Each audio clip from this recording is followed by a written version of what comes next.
하나님께서 오늘 제게 주신 말씀 요한일서 4장 15절로 19절 말씀인데요. 함께 찾아서 읽어보겠습니다.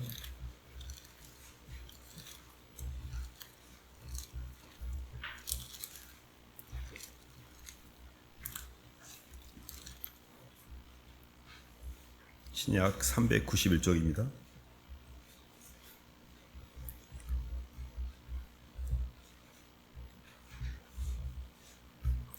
누구든지 예수를 15절 19절 말씀입니다. 함께 읽어보겠습니다. 시작. 누구든지 예수를 하나님의 아들이라 시인하면 하나님이 그의 안에 거하시고 그도 하나님 안에 거하느니라. 우리를 사랑하시는 사랑을 우리가 알고 믿었노니 하나님은 사랑이시라. 사랑 안에 거하는 자는 하나님 안에 거하고 하나님도 그 안에 거하는 지느니라. 이로써 사랑이 우리에게 온전히 이루어진 것은 우리로 심판날에 담대함을 가지게 하려 함이니 주께서 그러하신 것 같이 우리도 이 세상에서 그러하니라. 사랑 안에 두려움이 없고 온전한 사랑이 두려움을 내쫓나니 두려움에는 형벌이 있음이라. 두려워하는 자는 사랑 안에서 온전히 이루지 못하였느니라. 우리가 사랑함은 그가 먼저 우리를 사랑하셨음이라. 아멘. 박수로 하나님께 영광 돌리겠습니다. 두려움을 이기는 사랑이라는 말씀 제목인데요. 성경 전체 주제는 사랑입니다. 하나님이 우주를 창조하신 창조 목적도 사랑입니다. 하나님이 우리를 하나님의 형상으로 창조했는데 하나님의 형상이 사랑의 형상입니다.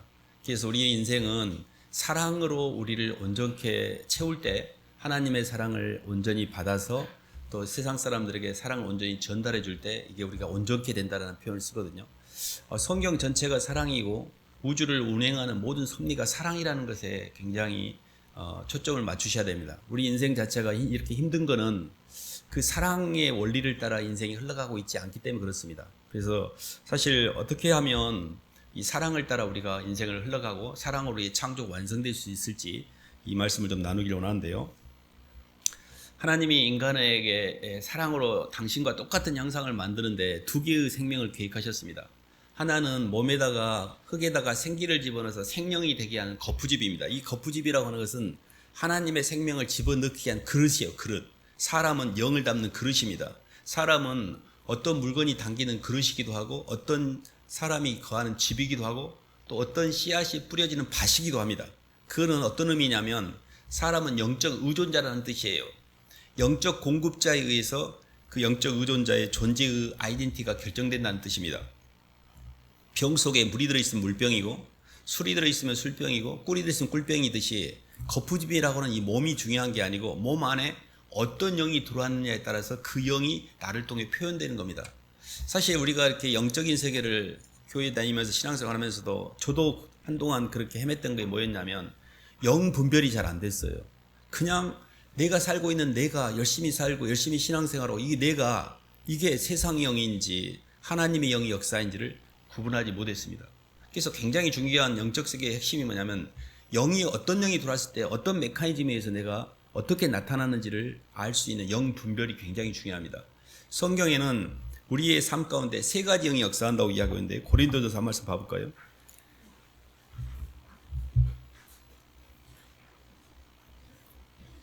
고린도 2장 11, 12절 가보겠습니다.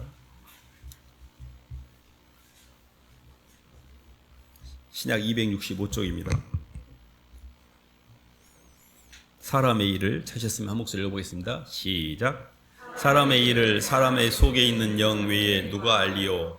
이와 같이 하나님의 일도 하나님의 영 외에는 아무도 알지 못하느니라. 우리가 세상의 영을 받지 아니하고 오직 하나님으로부터 온 영을 받았으니 이는 우리로 하여금 하나님께서 우리에게 은혜로 주신 것들을 알게 하려 하심이라. 아멘. 사람의 일을 사람의 속에 있는 영, 사람의 영이라는 표현이 있죠. 우리가 하나님의 영 외에는 하나님도 하나님의 일도 하나님의 영 외에는 모두 하나님의 영이 나오고 우리가 세상 영을 받지 아니하고 오직 하나님으로부터 온 영을 받았으니 이 표현을 보면 크게 보면 세상의 영도 있고 사람의 영도 있고 하나님의 영도 있다라고 성경은 표현하고 있습니다.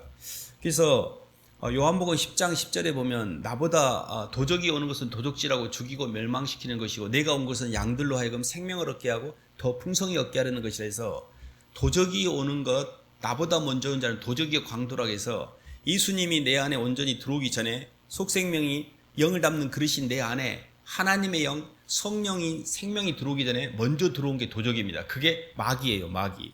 세상형 마귀라는 것은 내 몸이라고 하는 이 몸뚱이 안에 세상의 영이 나라는 이고라고 하는 나라는 자의식, 이고가 나라는 자아인데 이게 들어오면 자기를 굉장히 강하게 의식을 해요. 나를 생각하고 나를 위해서 움직이고 싶고 내 만족을 추구해요. 이게 나 하면서 움직이는데 이게 문제라는 걸 전혀 인식하지 못해요. 왜 그러냐면 사람의 영이라는 것은 다른 사람의 영을 통해 비춰질 때만 자기 존재를 깨닫거든요. 저도 제가 괜찮은 사람인 줄 알았습니다. 예수님의 사랑과 은혜를 통해 제 영이 비춰지기 전까지는 제가 제법 괜찮은 사람인 줄 알았어요. 근데 햇빛에 빛이 비치면 먼지가 보이듯이 내 영을 비춰주는 거룩하신 주님 앞에 내 삶을 갖다 대니까 내가 얼마나 더럽고 추악한지를 그때서 깨닫게 됐어요. 그러니까 사람은 다른 사람의 소속감을 통해서 내 영이 확인되는 존재입니다. 그러니까 사람이 인생이 힘든 거는 누군가가 확인되지 않기 때문에 나로 사는 거예요. 그러니까 계속해서 나로 살고 있는 이 겉사람은 나를 생각하고 나를 위해서 움직이고 내 쾌락을 추구하고 나 하나밖에 없는데 이게 옆에 사람을 엄청 힘들게 해요. 옆에 사람을 뜯어먹고 옆에 사람을 지배하고 착취하고 누르고 판단하고 정지하고 내가 살려고 하기 때문에 옆에를 죽일 수밖에 없는 구조예요. 이렇게 사니까 사람들이 나를 싫어하게 됩니다. 나밖에 모르는 사람, 맨 술 먹고 마누라 패고 노름하고 바람 피우고 맨 나밖에 모르는 사람들, 이런 사람들이 말년에 되면 모든 가족에게 버림을 받아요. 그러니까 자기는 자기 유익을 위해서 열심히 사는 거예요. 나름대로. 마귀가 볼 때는 그게 제일 재밌게 사는 겁니다. 근데 그 인생의 끝자락에 가서 많은 사람들로부터 버림받게 되고 이게 인생이 이게 아니구나 후회를 하게 돼요. 마귀는 끝까지 이기적인 자아를 통해 나를 주장합니다. 이렇게 사는 것이 우리가 가고 있는 선악과 인생입니다. 그래서 우리 속에 들어가고 있는 사고, 들어와 있는 영, 이 마귀가 들어오면 교만과 음란과 탐욕으로 움직여요. 항상 나를 높이고 싶어요. 누가 나를 조금만 뭐라 그러면 자존심이 상해가 삐치고 막 그래요. 조금만 손해만 보면 막 잠을 못 자, 막 억울해하고 분해가지고. 조금만 내가 누구한테 인정 못 받으면 막 화딱지 나고 사람 믿고 막 이래요. 이게 뭐예요? 돈에 끌리고 사람에게 끌리고 내 자신에게 끌리고 안에 나밖에 없는 거예요. 이게 마귀예요. 이 마귀는 아무리 움직여도 내 영혼이 만족이 없어요. 그래서 이거를 절망센터라고 해요. 절망. 저는 제 자신에게 절망한 적이 있습니다. 저는 내 인생에 내 자신의 힘으로는 희망이 없다라고 제가 깨달은 적이 있어요. 나에게 뭐 좋은 게 나올 수가 없는 거예요. 이 절망센터입니다. 이게 세상의 영 마귀가 역사하는 방식이에요. 두 번째가 사람의 영입니다. 사람의 영은 사람이요, 내 가족, 내 자식. 그래도 사람의 영은 내 자식이라도 챙기는 건 그나마 나아요. 그래서 자식을 위해서 열심히 움직입니다. 요즘에도 많이 움직이잖아요. 막 학원 데려다 주고 막 가서 애들 막 다 학원 보내고 도움을 해서 얼마나 애를 씁니까? 애들이 대학 가고 직장에 가가지고 엄마 때문에 오늘날 제가 이렇게 됐어요 이렇게 말할 것 같죠? 택도 없습니다. 전혀 그러지 않습니다. 사람의 자아는 사람의 영으로 주잖아요. 그럼 얘가 점점 욕망이 높아져요. 그래가지고 어느 순간에 불만이 생겨요. 왜냐하면 자기 욕망이 높아지니까. 사람의 영으로 사람을 챙기면 애 자아가 커지기 때문에 애가 감사합니다 엄마 막 주면 감사해요. 주면은 감사한 것은 그거는 사람의 영이 아니에요. 사람의 영은 계속 주면 자아에 대한 기대감이 커져요. 그래서 불평이 생기고 불만이 생겨서 왜 이것밖에 못해요? 좀 더 못해요? 이런 말이 있습니다. 호의가 반복되면 권리인 줄 안다고. 계속 잘해줬더니 처음에 할머니한테 쌀 갖다 주고 오메 뭔 양반이 이렇게 쌀 갖다 주 이러다가 아니 이것밖에 안 가져왔는가? 나중에 이럽니다. 이게 뭐냐면 사람도 자기에게 누가 잘해주면 그것에 대해서 사람의 영으로 받으면 점점 기대가 커져요. 그래서 사람에게 건질 것이 없어요. 이사야 2장 한번 봐볼까요?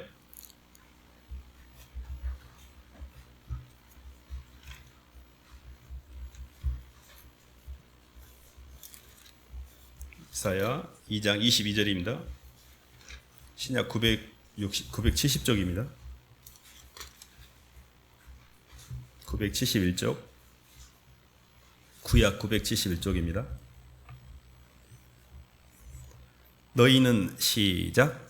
너희는 인생을 의지하지 말라. 그의 호흡은 코에 있나니 새말 가치가 어디 있느냐. 아멘. 사람의 영은 사람에게 이렇게 내 마음을 줍니다. 근데 그 내가 준 것은 성공하는데 절대 내게 다시 돌려받지 못합니다. 내가 자식한테 뿌린 대로 자식이 나한테 돌려주지 않아요. 내가 어떤 사랑하는 남자에게, 사랑하는 여자에게 에너지를 줬어요. 내가 더 사랑하게 되면 사랑하는 상대에 의해서 나는 손해를 보게 돼 있어요. 내가 누구를 사랑하게 되면 그 사람이 갑이 되고 내가 을이 돼요. 그렇기 때문에 내가 계속 손해를 보게 돼 있어요. 사람의 사랑이라는 것은 조건적이어서 내가 그 사람으로부터 오는 소속감 대비 그가 나에게 뜯어먹는 것 사이에서 어느 순간에 내게 주는 소속감보다 뜯어먹는 게 많으면 상처가 됩니다. 그래서 떠나게 돼요. 사람은 내게 상처를 줘요. 그래서 아담이 하와를 사랑했습니다. 이는 내 뼈 중에 뼈요 살 중에 살이라. 하와가 하는 걸 다 들어줬어요. 그가 따먹은 선악과 때문에 아담도 또 선악과를 같이 먹었습니다. 결국 아담은 하와를 따라서 그 여자를 따라서 에덴에서 추방돼요. 우리의 인생이라는 게 사람을 믿고 의지합니다. 정말 그 사람을 믿었어요. 어느 순간에 송두리째 다 내 인생을 다 박살내고 상처를 줍니다. 사람을 어디에 의지할 때가 있습니까? 그 호흡이 코에 있음에 그도 선악과 인생이기 때문에 그도 자기 인생 감당하느라고 부담스러운데 누굴 도와주고 누구를 사랑하고 사람처럼 사람이 사람을 사랑한다는 것은 다 거짓이에요. 그건 이빨인 소리입니다. 사람은 사람을 사랑할 수가 없어요. 사랑은 여기 있으니 사람이 하나님을 사랑한 것이 아니요 하나님이 우리를 사랑했다 했거든요. 우리는 달입니다. 발광체가 아닙니다. 태양의 빛을 받아서 지구에 반사할 뿐이에요. 하나님의 사랑을 받을 때만 하나님의 사랑 안에서만 우리가 다른 사람을 사랑할 수가 있어요. 나는 스스로 나는요 내 자식한테 목숨을 내어줄 수 있어요. 내 욕망이 그렇게 잠깐 착각할 때가 있습니다. 그렇게 안 됩니다. 사람은 누구도 순수하게 사람을 사랑할 수가 없습니다. 그래서 이 사람을 거짓센터라고 그래요. 거짓센터. 마귀는 절망센터야. 아예 답이 없어. 사람은 거짓센터예요. 열심히 움직여도 돌아오지 않아. 결국 인간이 갖고 있는 고통은 마귀로부터는 자의식과 사람으로부터는 소속감 사이에서 고통을 받고 있는 겁니다. 이게 뭐냐면 영적 공급자가 잘못된 거예요. 영적 공급자가 돈과 사람인 거예요. 어떤 사람이 열심히 사업을 했습니다. 사업이 너무 잘 될 줄 알았어요. 모든 돈을 다 투자해서 사업을 했습니다. 하루아침에 사업이 다 망하고 그를 뒷정리하는데 너무 힘들어서 이 사람이 한강으로 갑니다.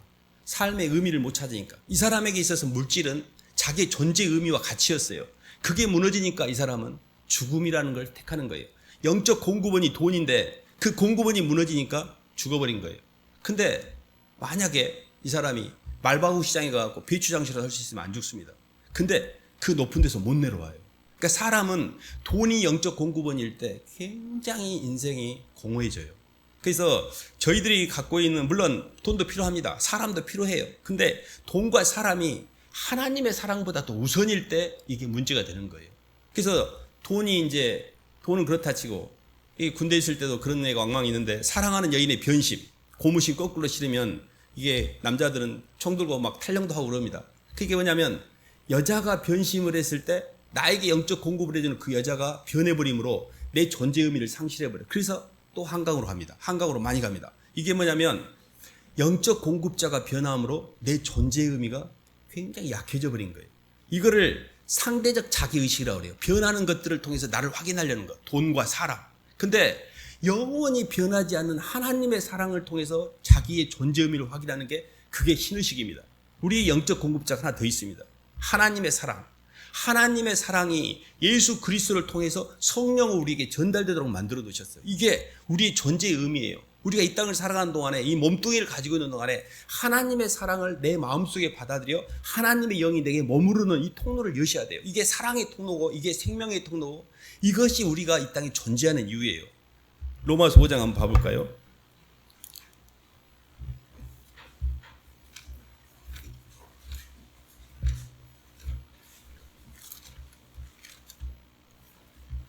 로마서 5장 8절 말씀입니다. 신약 245쪽입니다. 우리가 아직 죄인되었을 때 시작. 우리가 아직 죄인되었을 때 그리스도께서 우리를 위하여 죽으심으로 하나님께 대한 우리에 대한 자기의 사랑을 확증하셨느니라. 아멘. 하나님이 우리에게 사랑을 전해주는 방식이 하나님은 우리의 시공 밖에 계셔요. 우리가 아무리 하나님을 만나려고 해도 만날 수가 없습니다. 그래서 하나님께 고민이 됐던 게 우리에게 하나님의 사랑을 집어넣어주는 방식에 있어서 우리의 눈높이에 맞춰서 오신 분이 예수님이에요. 예수님은 육신으로 이 땅에 오신 거 2000년 전에 이 땅에 베들레헴에서 태어나신 우리가 역사의 교회의 분기점을 비포 AD로 나누잖아요. 비포가 비포 크라이스트입니다. 예수님 오시기 전. AD가 라틴어로 아르도미네에서 주님 오신 후예요. 그러니까 역사의 분기점으로 오신 분이 예수님이에요. 예수님은 역사적인 인물입니다. 예수님은 누가 가상적으로 허공으로 만든 인물이 아니에요. 실제 역사상으로 존재했던 인물입니다. 그리고 그 예수님이 십자가에서 우리의 죄를 위해서 죽으시고 우리의 모든 죄를 담당해 주셔서 우리를 하늘나라로 가는 길을 열어주셨다고 성경은 이야기하고 있어요. 그러니까 예수님이 밖에서 움직였던 그 사건이 오늘을 살고 있는 나와 연결되는 걸 믿음이라고 그래요. 근데 아니 2000년 전에 죽은 예수가 오늘을 사는 나하고 뭔 상관이야? 저는 대학교 다닐 때 그게 이해가 안 됐어요. 그거는 2000년 전에 죽으신 주님이고 나는 오늘을 살고 있는데 어떻게 그게 나와 연결되지? 이게 잘 이해가 안 됐어요, 처음에. 근데 예수님은 어제나 오늘이나 동일하시고 과거와 현재와 미래 온 인류의 영원성 속에 계시기 때문에 예수 그리스도의 하고 있는 그 행위가 모든 사람에게 미친다는 그 영향이 미친다는 걸 제가 알게 됐어요. 그래서 제가 이런 경험을 한 적이 있습니다. 친구가 간암으로 40살에 죽었는데 저는 그걸 한 몇 년 지난 다음에 알게 됐어요. 분명히 그 친구는 몇 년 전에 죽었는데 그 친구가 죽었다는 소식을 후년 몇 년 후에 든 그 순간에 제가 눈물이 났어요. 이거는 그 친구의 죽음을 내가 뒤에 들었지만 그 친구의 죽음이 나와 연관된 내가 아는 사람의 죽음이라고 인지를 했기 때문에 그때 내가 눈물이 난 거거든요. 그게 뭐가 같냐면 예수님의 죽음이 나와 아무 상관이 없었는데 성경 말씀을 통해 주님이 그 십자가의 죽음이 나를 향한 죽음이었다는 걸 깨닫는 순간에 제가 눈물이 났어요. 이게 임재라는 게 어떤 거냐면 이런 겁니다. 군대 가면 이제 막 훈련을 힘들게 받습니다.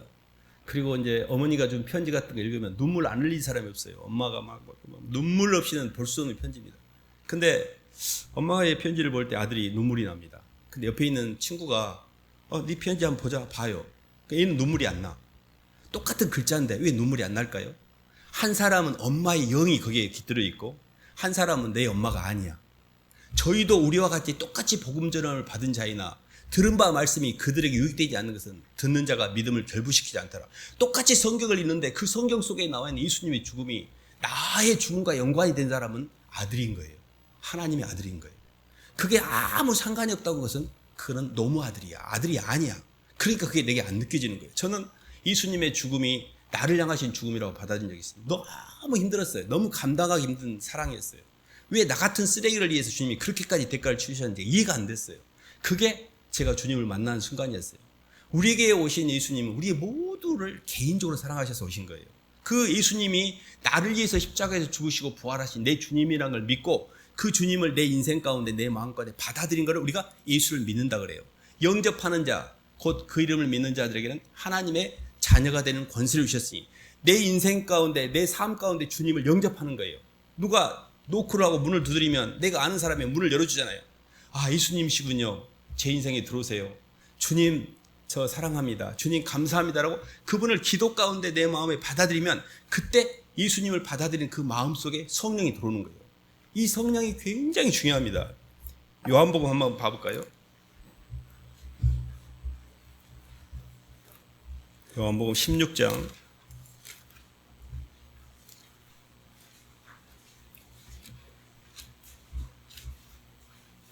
13절로 15절까지 읽어보겠습니다. 요한복음 16장 13절로 15절 신약 175쪽입니다. 그러나 진리의 성령이 오시면 시작. 그러나 진리의 성령이 오시면 그가 너희를 모든 진리 가운데로 인도하시리니 그가 스스로 말하지 않고 오직 들은 것을 말하며 장래 일을 너희에게 알리시리라. 그가 내 영광을 나타내리니 내 것을 가지고 너희에게 알리시겠음이니라. 무릇 아버지께 있는 것은 다 내 것이라. 그러므로 내가 말하기를 그가 내 것을 가지고 너희에게 알리시리라 하였노라. 아멘. 진리의 성령이 오시면 그가 우리를 진리 가운데로 인도한다 그랬고요. 그가 내 것을 가지고 너희에게 알린다는 게 예수님의 말씀을 통해 예수님을 알린다는 뜻이에요. 성령은 예수님을 증거하는 영입니다. 그래서 우리 속에 예수님을 진심으로 마음 가운데 영접하면 그때 성령, 예수의 영, 하나님의 영이 내게 들어오는 거예요. 이 성령이라는 것 자체가 우리가 서두에 말하는 하나님의 이터널 라이프란 영원한 생명입니다. 이 영원한 생명의 씨앗이 내 안에 뿌려진 거예요. 그게 예수님을 내 마음 가운데 주님으로 받아들이고 주님을 내 마음 가운데 영접하고 주님을 믿기로 결심한 순간에 하나님의 영이 내게 들어오는 거예요. 이게 만남의 원리예요. 사람은 독처하는 게 좋지 못합니다. 사람은 하나님 형상이기 때문에 사랑의 형상은 독처가 아니라 돕는 배필과 하나가 되는 거예요. 그러니까 사랑의 구조가 완성되어야 우리 인생이 완성이 됩니다. 예수님을 예를 들어볼게요. 하늘 보좌를 버리시고 이 땅에 내려오셔서 아버지의 사랑을 받는 데 성공하십니다. 요단강에서 세례를 받을 때 이는 내 사랑하는 자, 내 기뻐하는 자리에서 성령이 비둘기처럼 임합니다. 하나님의 사랑이 내 안에 만나는 체험, 이게 우리 인간이 살아가면서 최고에 맞는 감격의 순간이에요. 하나님의 사랑을 받는 순간, 우리는 예수 그리스도를 받아들이는 사랑이에요. 예수님 입장에서 상부 구조는 성부 하나님이었지만 우리의 상부 구조는 예수님이에요. 우리가 예수님을 만날 때 성령이 충만하게 임하고 눈물이 나고 회개가 납니다. 내 안에 예수님이 들어올 때 화학적인 변화가 일어나요. 이게 내가 주님을 만난 거예요. 주님을 이렇게 만났잖아요. 그래서 로마서에 이런 말씀입니다. 그리스도 예수를 주로 받았으니 그리스도 예수를 주로 받으니 그 안에서 뿌리를 받고 믿음에 굳게 서서 감사함을 넘치게 했고 너희가 마음으로 믿어 의에 이르고 입으로 시인하여 구원이 된다는 표현이 있습니다. 로마서에. 마음으로 믿는다는 게 예수님을 마음으로 받아들인 거예요. 그 마음으로 받아들인 자가 입으로 예수님을 주님으로 고백하기 시작해요. 그러면 그분과 나와 이 사이에 만나는 감이 생겨요. 주님이 나와 함께하고 있다는 임마누엘 주님이 점점 내 안에 느껴져요. 이게 성령의 임재예요. 예수님을 내 안에 주님으로 고백하면 성령이 내 안에 들어온 거를 성령의 내주라고 그래요. 성령의 내주가 입으로 시인하면 주님의 사랑이 느껴진 걸 성령의 임재라고 그래요. 그리고 주님 말씀에 따라 내가 하나님 말씀에 따라 선택을 하면 그걸 성령의 통치라고 그래요. 그걸 통해 성령이 내게 충만하게 돼요. 신성의 모든 충만이 육체로 거하시고 예수님 안에 있고 우리도 그 예수님 안에서 충만하게 됐어요. 모든 비밀이 예수님 안에 있어요. 예수님 안에 하늘에 속한 모든 신령한 복을 다 집어넣어놨고 그 예수님을 내 삶 가운데 받아들인 이 사람에게는 하늘의 모든 축복이 그 사람에게 다 들어가는 거예요. 그렇기 때문에 우리의 삶에서 가장 중요한 건 내가 예수님을 통하여 받는 사랑에 성공하셔야 돼요. 그래서 예수님을 마음 가운데 받아들이면 그때부터 뭔가 화학적인 변화가 일어납니다. 그게 뭐냐면 회개예요. 회개. 세상의 영이 나가고 사람의 영이 나가고 이제는 제가 주님 중심으로 살 거예요. 예수님 사랑합니다. 저 이제 땅으로 가지 않고 하늘 방향으로 제 인생의 고개를 돌립니다. 이렇게 방향을 잡잖아요. 그러면 마음속에 화학적인 변화가 일어나면서 눈물이 나고 회개가 일어나요. 그래서 우리는 예수님을 만나고 그분을 통해서 내 안에 사랑을 통해서 안에 회개를 통해서 영이 정리가 되고 그리고 나서 다른 사람을 향해서 움직이는 거예요. 예수님이 보셨어요. 제가 말씀드렸잖아요. 하늘에 속한 하늘의 보좌를 버리고 땅에 내려오셔서 아버지의 사랑을 받는 데 성공했습니다. 그리고 예수님 한 가지 더 하셨는데 십자가에서 당신의 목숨을 다 내어주심으로 주는 사랑에도 성공했어요. 사랑의 온전성이라는 것은 받는 사랑과 주는 사랑을 통해 우리의 창조 완성이 됩니다. 예수님은 정확하게 그걸 이루셨어요. 그래서 주님이 그랬잖아요. 십자가상에서 내가 다 이루었다. 주님은 사랑을 다 이루셨어요. 아버지의 사랑을 다 받았고 사람을 향해 내 목숨을 내어줌으로 주는 사랑에도 성공했어요. 그럼 우리는 예수 그리스도의 받는 사랑에 성공해야 될 거 아니에요. 주님을 만나야 될 거 아니에요. 교회를 다니는데 아무리 교회를 다녀도 그 인격 속에 예수님의 영이 없어요. 예수를 만난 흔적이 없어요. 종교적인 자아는 커져 있고 성경도 제법 많이 알고 많이 봉사도 하는데 그 속에 예수님을 사랑하는 마음이 1도 없어요. 그 사람은 종교인이지 신앙인이 아니에요. 그 사람은 그리스도인이 아닙니다. 진짜 내가 예수님을 사랑하는가 마음을 열고 스스로 자문해 보셔야 돼요. 나는 진짜 예수님을 믿고 있나? 나는 내 주 예수 그리스도를 진심으로 내 마음속에 주님으로 고백하고 영접을 했는가? 이거를 꼭 확인하셔야 돼요. 교회에 아무리 많이 다녀도 그 고백이 없이는 하늘나라를 볼 수가 없습니다. 그러니까 이 고백이 굉장히 실로 중요합니다. 일생일대 우리가 어떤 것보다도 예수님을 만나는 이 선택을 하셔야 돼요. 그 선택을 통해 우리는 하늘나라로 갈 수 있는 길이 예비되어 있는 겁니다. 그 과정에서 저희가 마지막 단계가 있는데요. 한 말씀 봐볼까요?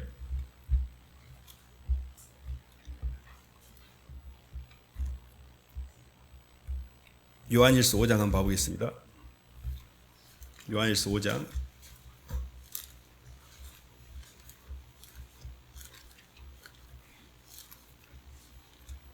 4절부터 6절까지 읽어보겠습니다. 무릇 하나님께로부터 난 자마다 시작. 무릇 하나님께로부터 난 자마다 세상을 이기느니라.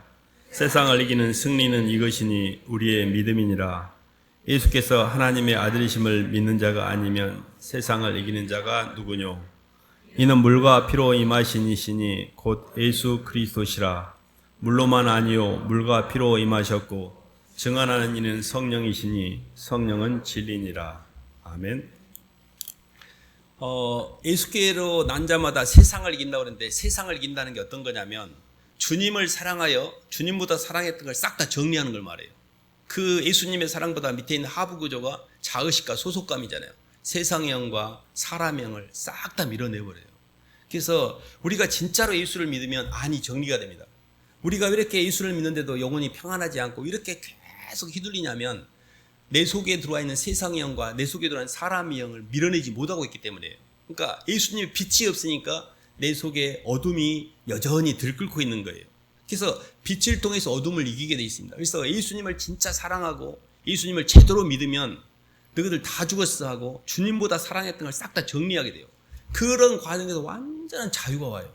이 땅에 묶인 것들이 다 풀립니다.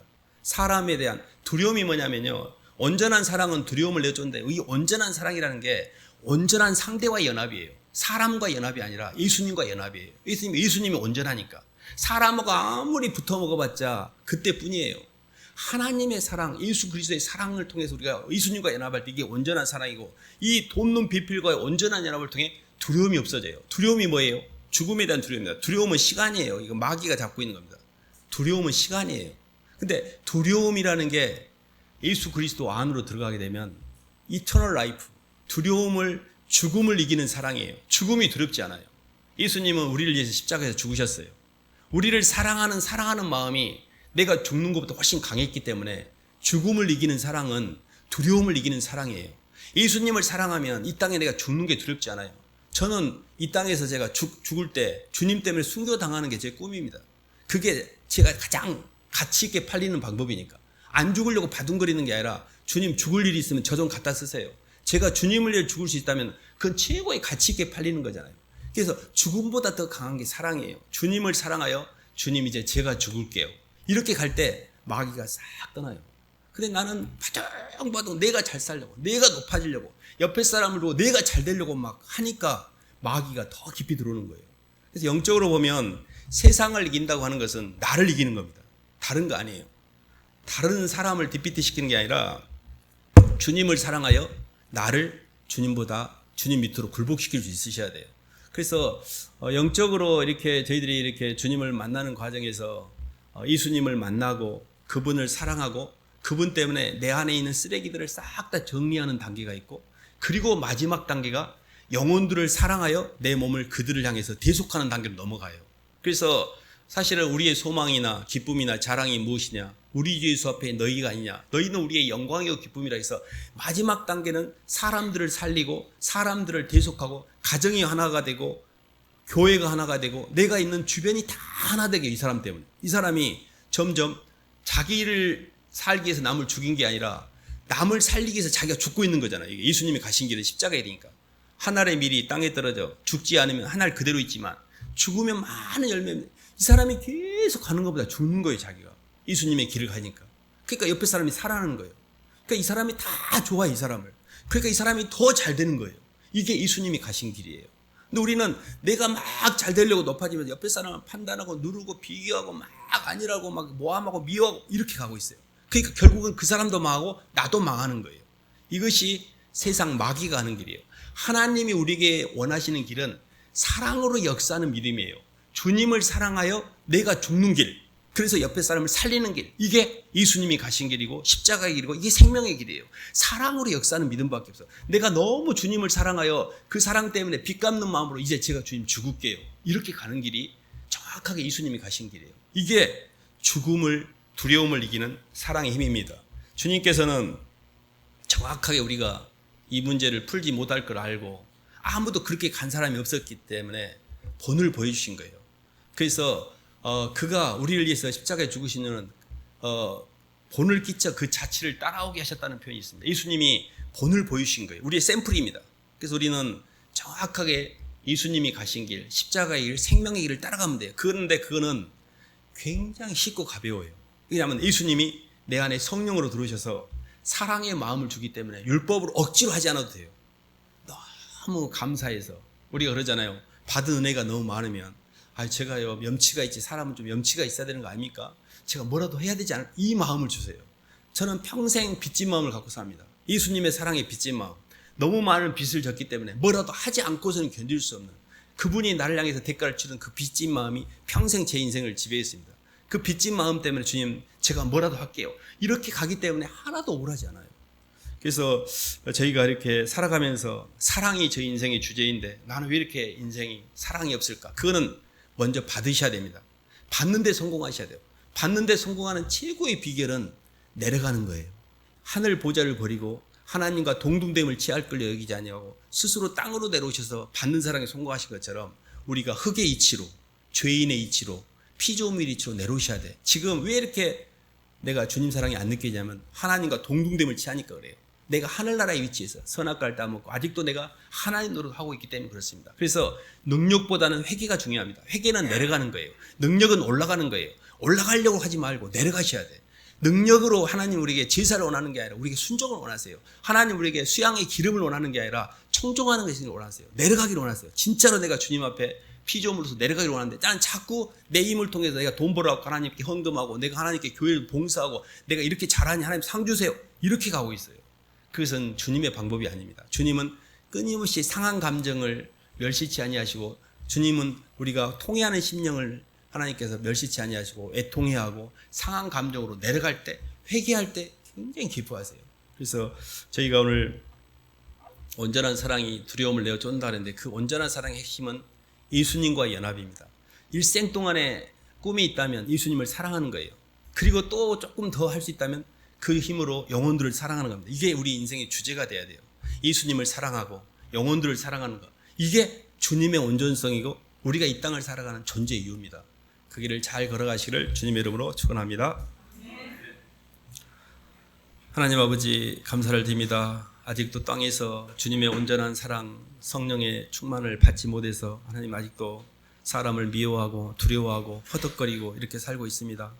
그럼에도 불구하고 희망이 있는 것은 아직 예수님이 계시고 예수님의 가신 길에 대한 또 저희의 방향성을 따라 갈 수 있는 교회가 있어서 하나님 조금씩 걸어가고 있습니다. 더디지만 이 길을 잃어버리지 않고 잘 걸어갈 수 있도록 인도해 주시옵소서. 예수님 이름으로 기도드립니다.